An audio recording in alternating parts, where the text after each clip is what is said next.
नमस्कार दोस्तों, अगर आपको भी चैंपियंस ट्रॉफी के फाइनल मुकाबले में टीम इंडिया की ऐतिहासिक जीत पसंद आई हो तो वीडियो को दिल से एक लाइक जरूर करें।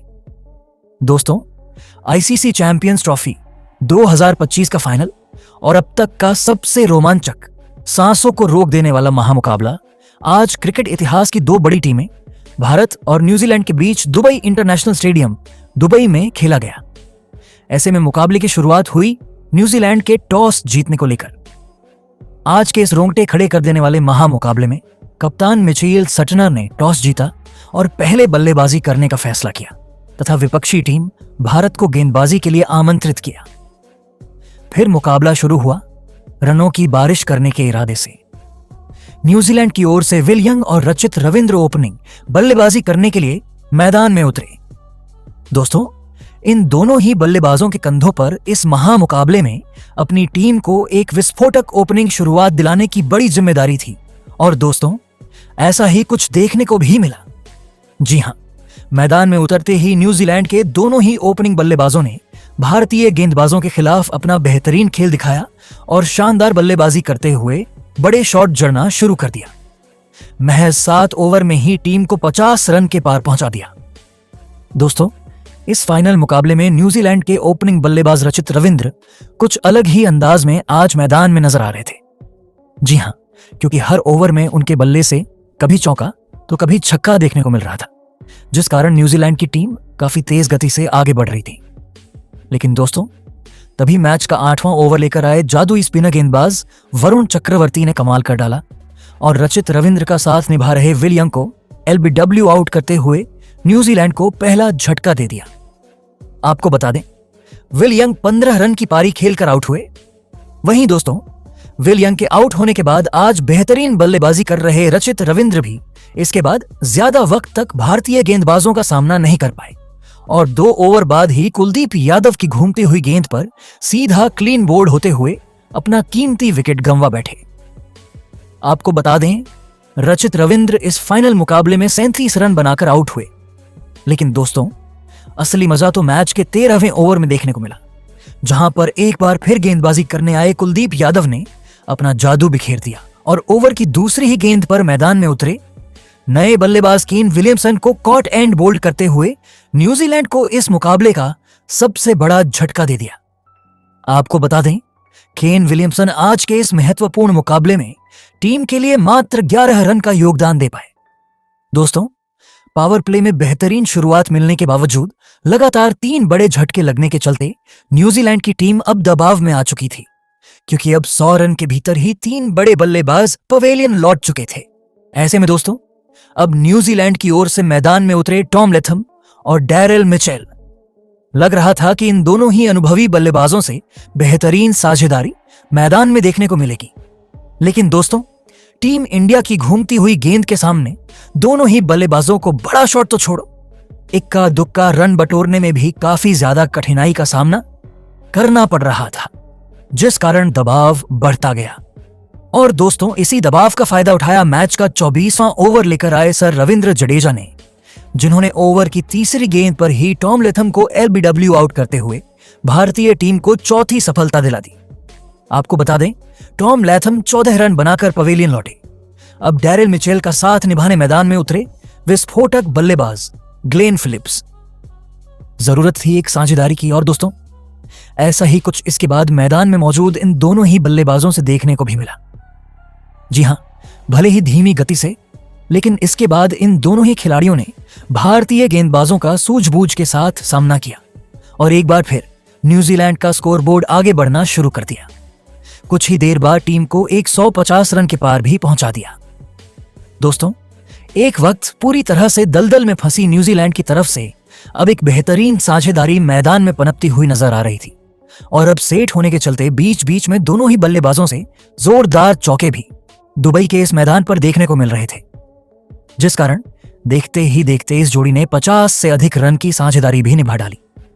दोस्तों, ग्लेन फिलिप्स और डैरेल मिचेल बेहतरीन तरीके से अब टीम को आगे ले जा रहे थे, लेकिन तभी मैच का 38वां ओवर लेकर आए वरुण चक्रवर्ती, जिन्होंने इस जोड़ी को तोड़ दिया।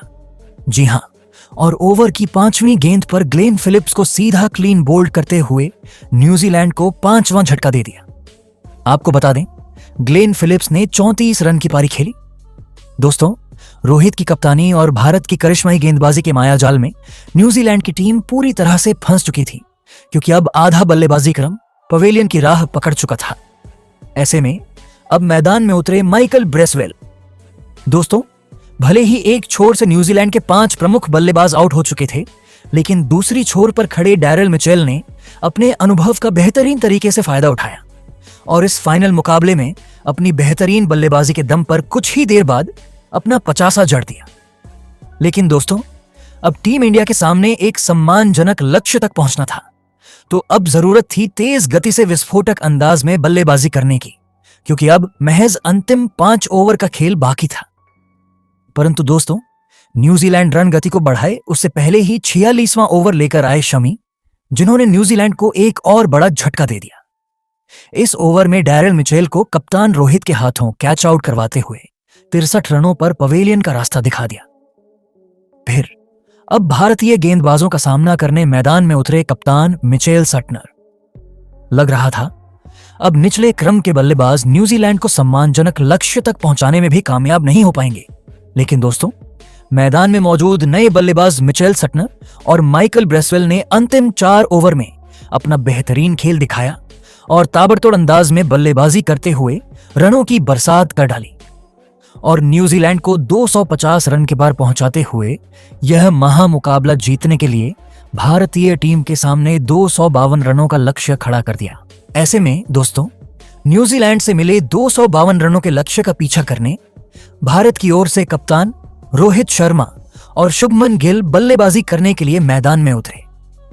दोस्तों, न्यूजीलैंड ने दिया हुआ लक्ष्य बड़ा था। ऐसे में दोनों ही बल्लेबाजों पर विस्फोटक अंदाज में शुरुआत दिलाने की बड़ी जिम्मेदारी थी और दोस्तों, ऐसा ही कुछ देखने को भी मिला। जी हां, खास करके कप्तान रोहित शर्मा के बल्ले से, जिन्होंने आते ही न्यूजीलैंड के गेंदबाजों पर धावा बोल दिया और विस्फोटक अंदाज में चौके जड़ते हुए अपनी पारी का आगाज कर डाला। दोस्तों, रोहित का कुछ अलग ही अंदाज आज लक्ष्य का पीछा करते हुए न्यूजीलैंड के खिलाफ देखने को मिल रहा था, क्योंकि हर ओवर में कप्तान रोहित कभी चौका तो कभी छक्का जड़ते हुए गेंद को सीमा रेखा के पार पहुंचा रहे थे, जिस कारण पूरा स्टेडियम अब भारत भारत के नाम से गूंज उठा था। और इसी बीच मैच का 8वां ओवर स्ट्राइक पर खड़े बल्लेबाज रोहित शर्मा ने बुरी तरह फोड़ डाला और इस ओवर में एक आसमानी छक्का और 2 करारे चौके लगाते हुए महज 41 गेंदों में इस फाइनल मुकाबले में अपना धमाकेदार 50 जड़ दिया। पावर प्ले का 10 ओवर खत्म होने तक भारतीय टीम 64 रनों तक पहुंच चुकी थी। दोस्तों, लक्ष्य का पीछा करते हुए भारतीय टीम को जिस शुरुआत की जरूरत थी, वह कप्तान रोहित और शुभमन गिल ने अब दिला दी थी।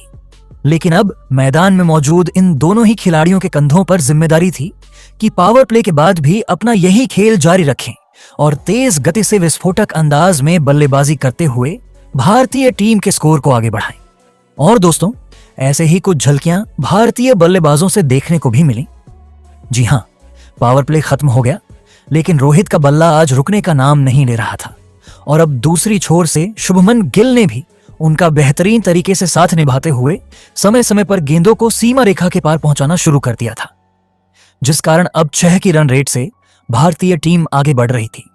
और इसी के चलते देखते ही देखते इन दोनों ही बल्लेबाजों ने टीम इंडिया के स्कोर को 100 रन के पार भी पहुंचा दिया।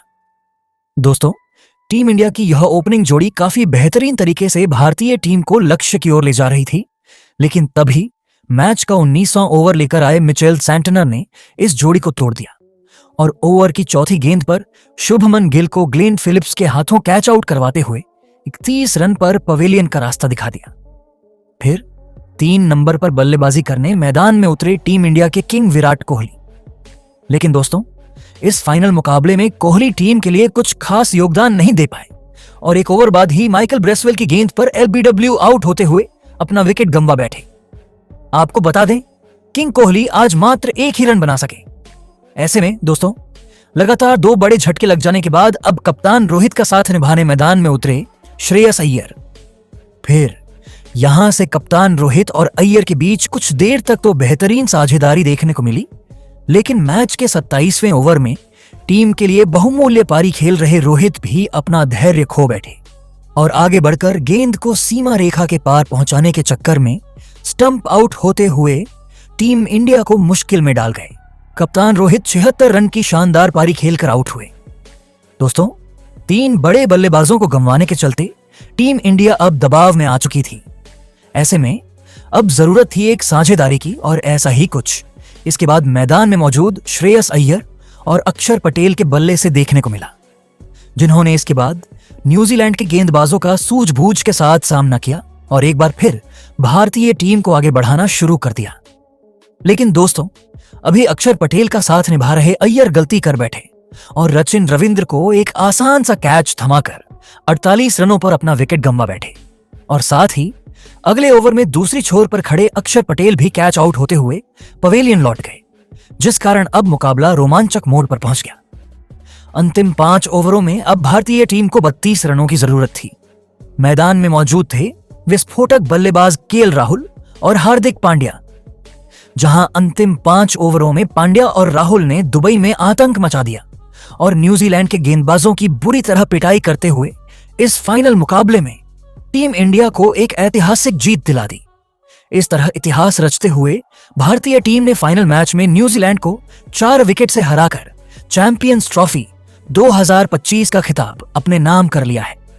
साथ ही तीसरी बार चैंपियंस ट्रॉफी के खिताब पर कब्जा जमाया है।